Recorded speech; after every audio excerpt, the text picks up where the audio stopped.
From any point, यानी कि जब प्राइस किसी एक पॉइंट से रिजेक्ट हुआ होता है तो ये हमारा रेजिस्टेंस लेवल की तरह काम करता है, और जब इसका ब्रेकआउट हो जाता है तो ये सपोर्ट लेवल की तरह काम करने लगता है। दूसरा है any PSY level.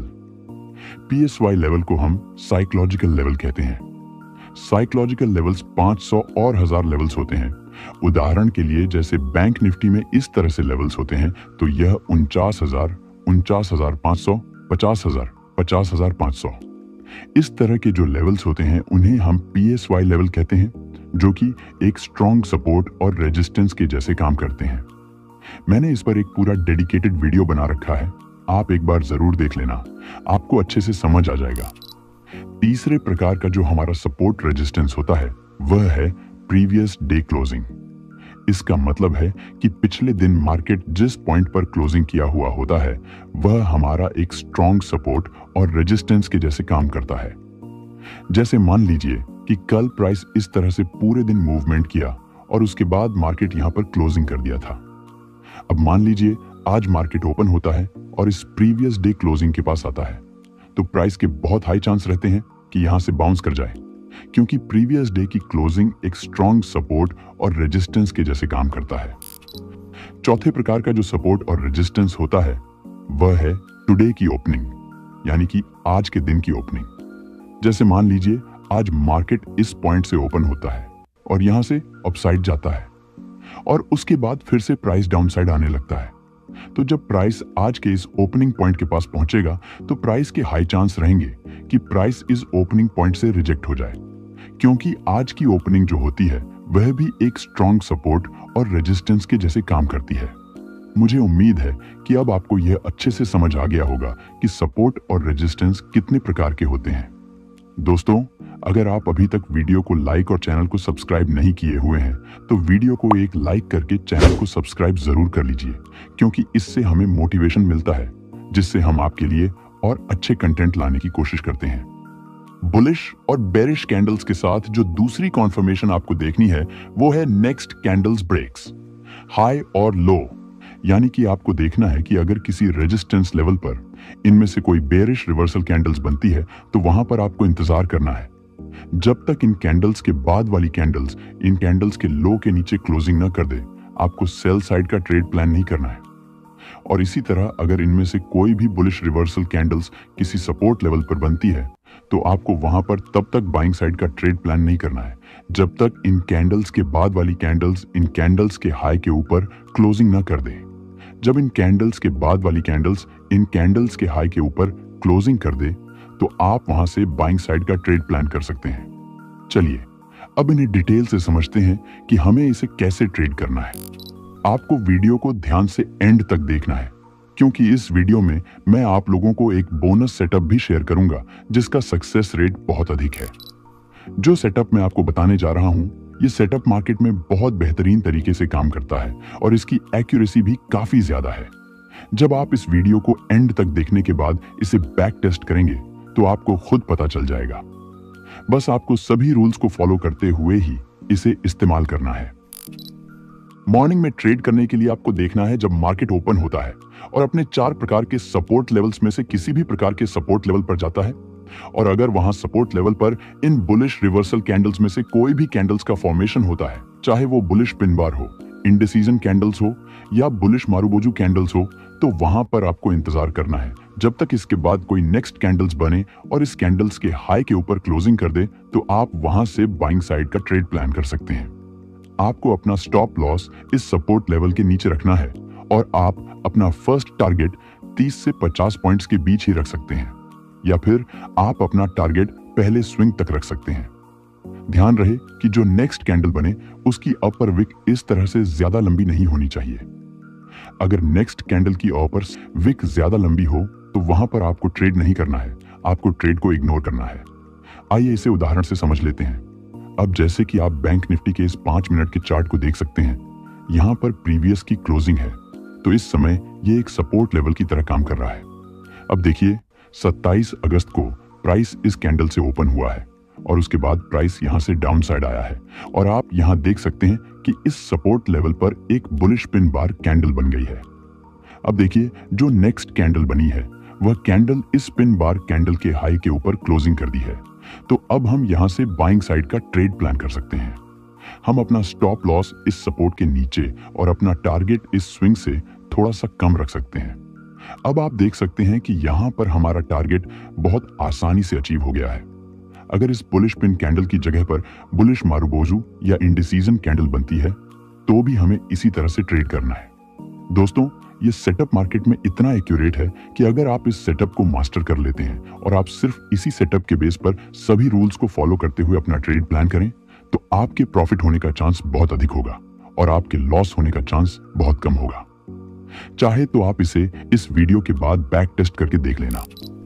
Live example के लिए आप इस चार्ट को देख सकते हैं कि प्राइस 5 सितंबर को इस पॉइंट से ओपन हुआ है और उसके बाद प्राइस यहां से डाउनसाइड आने लगा है।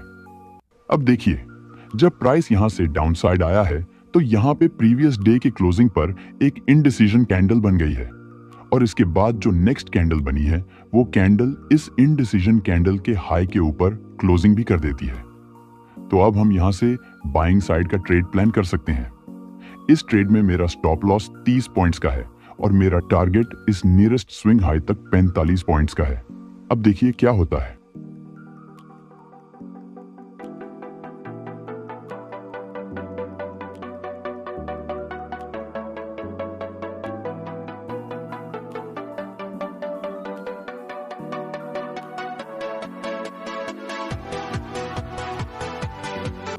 तो जैसा कि आपने देखा कि जब हम प्रॉपर रूल्स को फॉलो करते हुए कॉल साइड के ट्रेड में एंटर हो जाते हैं तो प्राइस यहां से अपसाइड आ जाता है और हमारा इस पहले स्विंग तक का टारगेट आसानी से अचीव हो जाता है। अगर आप भी ऐसे ही प्रॉपर रूल्स को फॉलो करते हुए ट्रेड करेंगे तो आपके भी विनिंग के चांसेस काफी अधिक रहेंगे। अब आइए रेजिस्टेंस लेवल पर ट्रेड करने की तकनीक को भी समझ लेते हैं।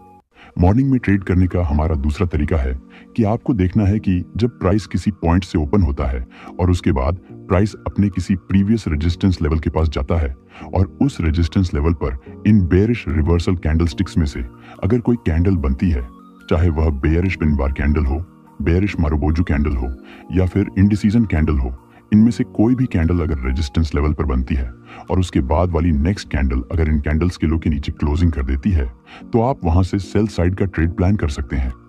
आपको अपना स्टॉप लॉस इस रेजिस्टेंस लेवल के ऊपर रखना है और आप अपना फर्स्ट टारगेट निकटतम स्विंग लो तक रख सकते हैं। ध्यान रहे कि नेक्स्ट कैंडल की लोअर विक इस तरह से बहुत लंबी नहीं होनी चाहिए। अगर नेक्स्ट कैंडल की लोअर विक काफी लंबी है तो यह सेटअप हमारा इनवैलिड हो जाएगा, जिससे हमें ट्रेड नहीं करना है। आइए इसे भी एग्जाम्पल से समझ लेते हैं। अब जैसा कि आप इस चार्ट में देख सकते हैं कि यहाँ पर रेजिस्टेंस लेवल है। प्राइस 29 अगस्त को इस कैंडल से ओपन हुआ है और यहाँ से प्राइस अपसाइड इस रेजिस्टेंस लेवल पर गया है और यहाँ पर आप देख सकते हैं कि इस रेजिस्टेंस लेवल पर एक बेयरिश पिन बार कैंडल बन गई है।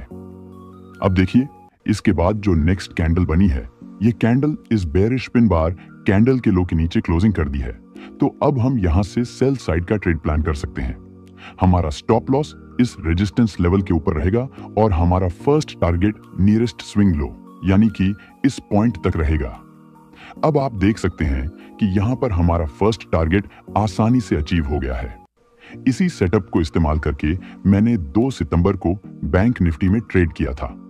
आइए उस लाइव ट्रेड को समझ लेते हैं। जैसा कि आप इस चार्ट में देख सकते हैं कि 2 सितंबर को प्राइस इस पॉइंट से ओपन हुआ था और उसके बाद प्राइस यहां से डाउन साइड आने लगा था। प्राइस इस पॉइंट तक आया था और इस पॉइंट से प्राइस रिवर्स होकर इस रेजिस्टेंस लेवल तक गया था और यहां पर एक strong bearish pin bar candle बना दिया था। लेकिन इसके बाद जो नेक्स्ट कैंडल बनी थी वह एक बुलिश ग्रीन कैंडल बनी थी और बेयरिश पिन बार कैंडल के लो के नीचे क्लोजिंग भी नहीं की थी। तो मैं यहां पर ट्रेड को इग्नोर किया था। उसके बाद जब दोबारा इस सप्लाई जोन पर एक बेयरिश पिन बार कैंडल बनी थी तो मैं यहां पर नेक्स्ट कैंडल का इंतजार करने लगा था। जब नेक्स्ट कैंडल बनने लगी थी और इस पिन बार कैंडल के लो के नीचे सस्टेन करने लगी थी तो मैं यहां पर अपने पुट साइड के ट्रेड में एंटर हो गया था। मेरा स्टॉप लॉस 30 पॉइंट्स का था और मेरा टारगेट इस नियरेस्ट स्विंग लो तक 60 पॉइंट्स का था। अब देखिए आगे क्या होता है।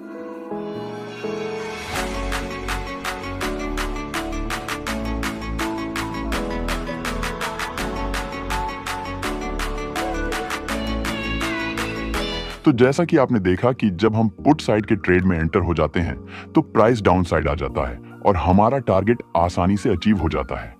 दोस्तों, मैं इस वाली कैंडल के क्लोजिंग का इंतजार इसलिए नहीं किया था क्योंकि मैं इस सेटअप को काफी समय से इस्तेमाल कर रहा हूं और मुझे इसमें कॉन्फिडेंस बिल्ड हो गया है।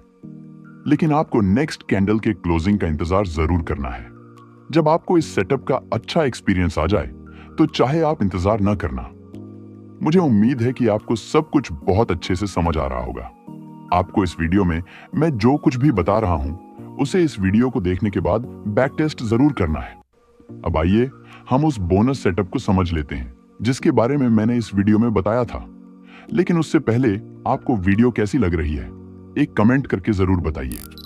दोस्तों, जो बोनस सेटअप मैं आपको बताने जा रहा हूं वो ये है कि आपको देखना है जब मॉर्निंग में मार्केट ओपन होता है तो जो फर्स्ट कैंडल बनती है, अगर वो फर्स्ट कैंडल एक बुलिश पिन बार की जैसी बुलिश मरुबोजू कैंडल बनती है तो वहां पर आपको इंतजार करना है नेक्स्ट कैंडल का।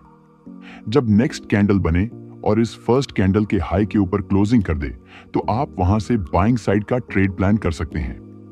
लेकिन नेक्स्ट कैंडल इस तरह की नहीं होनी चाहिए जिसकी अपर विक काफी लंबी हो। उदाहरण के लिए आप इस चार्ट में देख सकते हैं कि 26 अगस्त को प्राइस इस कैंडल से ओपनिंग की है और जो पहली कैंडल बनी हुई है वो एक बुलिश पिन बार कैंडल बनी हुई है। इसके बाद जो नेक्स्ट कैंडल बनी है वो कैंडल भी एक बुलिश पिन बार कैंडल के ही जैसी बनी हुई है जो कि इस फर्स्ट कैंडल के हाई के ऊपर क्लोजिंग कर देती है। तो अब हम यहां से बाइंग साइड का ट्रेड प्लान कर सकते हैं। इसके बाद देखिए प्राइस यहां से अपसाइड चला गया। दोस्तों, इस सेटअप में आपको 40 से 50 पॉइंट्स का ही टारगेट रखना है। अगर आप इससे ज्यादा का टारगेट रखना चाहते हैं तो आपको अपने स्टॉप लॉस को ट्रेल करते हुए चलना है ताकि आप प्रॉफिट में ही रहें। इसी तरह से आपको देखना है कि जब मार्केट ओपन होता है तो अगर फर्स्ट कैंडल इस तरह की bearish pin bar candle, bearish marubozu candle बन जाती है तो आपको वहां पर इंतजार करना है। अगर नेक्स्ट कैंडल फर्स्ट कैंडल के लो के नीचे क्लोजिंग कर दे तो आप वहां से सेल साइड का ट्रेड प्लान कर सकते हैं। इसमें भी आपको अपना टारगेट 40 से 50 पॉइंट्स का ही रखना है। लेकिन नेक्स्ट कैंडल की लोअर विक इस तरह से लंबी नहीं होनी चाहिए। उदाहरण के लिए आप 27 अगस्त के चार्ट को देख सकते हैं कि जो पहली कैंडल बनी हुई है वो एक स्ट्रॉन्ग बेरिश मरुबोजू कैंडल बनी हुई है और इसके बाद देखिए जो अगली कैंडल बनी हुई है वो कैंडल इस पहली कैंडल के लो के नीचे क्लोजिंग कर देती है। तो हम यहां से सेल साइड का ट्रेड प्लान कर सकते हैं और हम चाहें तो अपना फर्स्ट टारगेट निकटतम स्विंग लो तक भी रख सकते हैं जो कि बहुत आसानी से अचीव हो गया है क्योंकि प्राइस इस पॉइंट तक आया है और उसके बाद रिवर्स हुआ है। दोस्तों, जितने भी सेटअप्स मैं आपको इस वीडियो में बता रहा हूं ये एकदम हाई क्वालिटी सेटअप्स हैं जो कि मार्केट में बहुत अच्छे से वर्क करते हैं। बस आपको जैसे मैंने बताया है उसी तरह से ट्रेड करना है। तो मिलते हैं इसी के साथ अगले वीडियो में। अगर आपने इस वीडियो को अभी तक लाइक नहीं किए है तो वीडियो को लाइक करके अपने दोस्तों के साथ भी शेयर जरूर कर दीजिए और अगर आपने चैनल को अभी तक सब्सक्राइब नहीं किए है तो चैनल को सब्सक्राइब जरूर कर लीजिए क्योंकि अभी बहुत सी एडवांस वीडियोस आने बाकी हैं। So goodbye and take care.